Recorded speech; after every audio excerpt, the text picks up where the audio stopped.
I just want to make a quick video on how I'm brooding 150 laying hen pullets in kind of brutally cold Ohio temperatures in early 2018.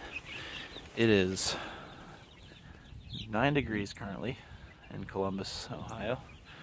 We're out at Pataskala, but I have a brooder out here with 150 laying hens that should start laying in May.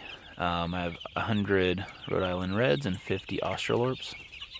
They are a little over 3 weeks old right now. Super healthy, kind of miraculously healthy, given the weather that I've had since I got them in December 20th. We've had probably 2 weeks of really cold temperatures, single digits, and negative wind chill and everything. So I've lost one. I lost one day 3 because I assume I got it and it was blind. I had it in my basement for a few days and it just died. It didn't know how to eat, it didn't know how to do anything. And by some miracle, I haven't lost any of these birds, unless that one died last night. So I have 150 birds in here, and I'll go ahead and start off by how I'm keeping them warm at night. Last night it was definitely single digits and probably negative at some point. I have essentially an Ohio brooder in that corner right there. This structure is a 10 foot by 10 foot, probably 3.5, 4 feet tall structure that I built out of rough sawn poplar. And as you can see, it's a very simple structure. Pitched roof, which isn't really keeping snow off. It's just kind of, I was copying off of Joel Salatin's turkey brooder that he has on a hay wagon. I made the mistake of making this so short that I can't easily crawl around in most of it, especially once I have a bunch of full-grown birds. It's going to be kind of a disaster, I'm sure. But this, peaks in the middle, maybe 3 feet tall. I have 6 inches of wood chips that were delivered by an arborist.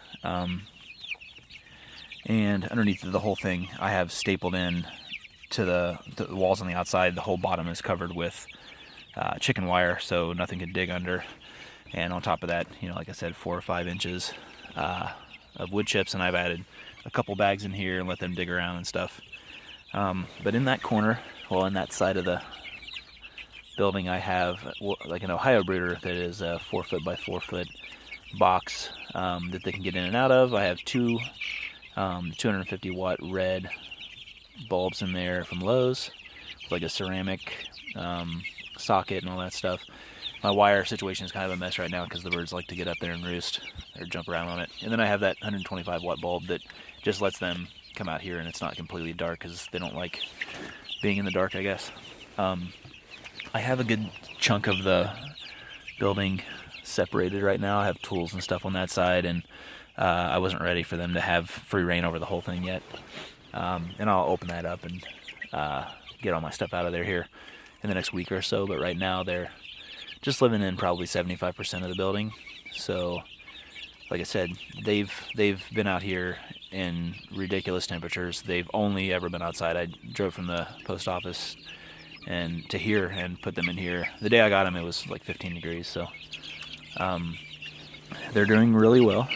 I haven't had my water freeze. Actually, today when I opened up the brooder, steam just rolled out. So there's a lot of temperature just staying in here at night. I haven't had anything freeze. I mean, I have frost on the wall sometimes over here, but the heat doesn't actually escape very easily on the outside of the brooder, because that Ohio brooder is up against, it's mounted to the wall. On the outside, there is a piece of that silver bubble wrap R19 insulation, and actually on the inside of these boards, I've got it stapled as well. So the whole thing inside there, most of the heat stays in, and you can see on the outside of the brooder that a lot of it doesn't escape, and there might be a couple melted spots, but for the most part, their heat stays in there really well. And I mean, temperature-wise, there's no way that they could have possibly been at the required temperatures that hatcheries say, and everybody gives you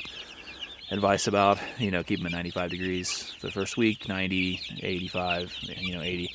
They've just been at whatever temperature that box can get to, and there's a couple days where it was up in the 50s and almost 60, and I came back and I had just put chips in there the previous day, and they had not pooped in there very much, so I assumed that it was too hot in the hot box for them to want to stay in there. But in this temperature, they can go in there and get warm. It's kind of getting packed in there for 150 birds. But once I open up that other area, and then in a couple weeks, I'm going to build an outside structure that's like a greenhouse that they can leave through a small door to get out there. But I'm making this video basically just show people that it is possible to brood birds out in ridiculously low temperatures and not have to have them in your house or in your basement or whatever. You can brood outside. You just have to make sure that you have plenty of layers of insulation. And by that I mean I have that Ohio brooder, and they're out in here during the night and running around eating. They eat all their food every night, so I'm working on the quantity of food I'm giving them. But the way that I keep most of the heat trapped in is I have this tarp. This is just a 10-foot by 12-foot tarp that doesn't cover the whole structure, and I knew it wouldn't be enough as soon as it started getting windy and snowy and negative at night. So I have I think it's a 20 by 20 tarp that I cover the whole structure with at night, and it creates this like heat bubble, and it really keeps the heat in. Like I said earlier, when I opened it up, they all were crowded around. They had been out there, they're not cold. Steam was pouring out. They save up a lot of temperature. I'll have to make another post about this contraption, what I have going on here. It's basically a biomueller that is gonna, I have a coil of PEX pipe in there, and there's a little reservoir right there, the PVC pipe you can see, and a small like brewer's home DIY pump that cost me $20.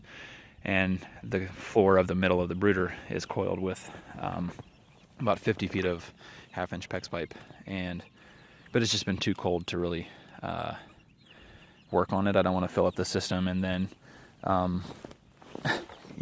shut it down and have it freeze in 10 minutes and bust my pump and everything. But there you can see my reservoir that'll hold, I don't know, a couple gallons.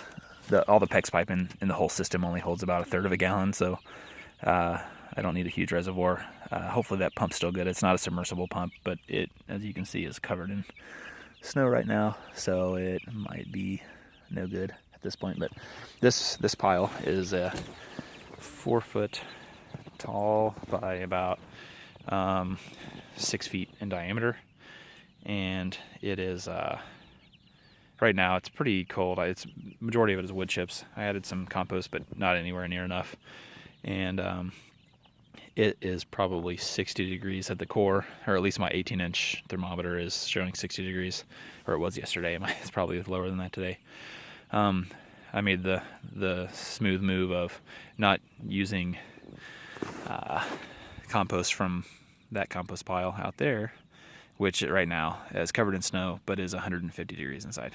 For some reason, I decided not to use that amazing compost. I just wanted to make it out of wood chips and manure, and it just probably not enough nitrogen in there. But that could be an interesting setup for the next batch of birds that I do in the spring. Like I said, it's just too cold right now for me to mess with it and feel good about shutting it down and stuff, because it would freeze very, very quickly. I've kind of got a mess out here because the temperature really took a dive on me while I was still getting everything sorted and stuff. But yeah, I'll just wrap up the video. Like I said, anybody that's concerned about trying to brood birds in a situation where they don't have, a garage, or they can't do it in their house or whatever, I'm doing it with 150 birds outside, and right now it is 9 degrees. Now, luckily there's no wind or anything, but and I have no mortality, so by some miracle. If anybody wants to know where to get birds that are this healthy, I got my birds from Mount Healthy Hatcheries down in Cincinnati, Ohio. And like I said, I had one mortality It was just a bird that I assume was born blind, because when I found it, 3 days in, it clearly hadn't grown or eaten or done anything, and one of its eyes was like swollen shut. So, but these birds are all super healthy. They're feathering out really well. They're eating a ridiculous amount of food. Putting them in the poorhouse. So, yeah, I'll just go ahead and wrap it up right there.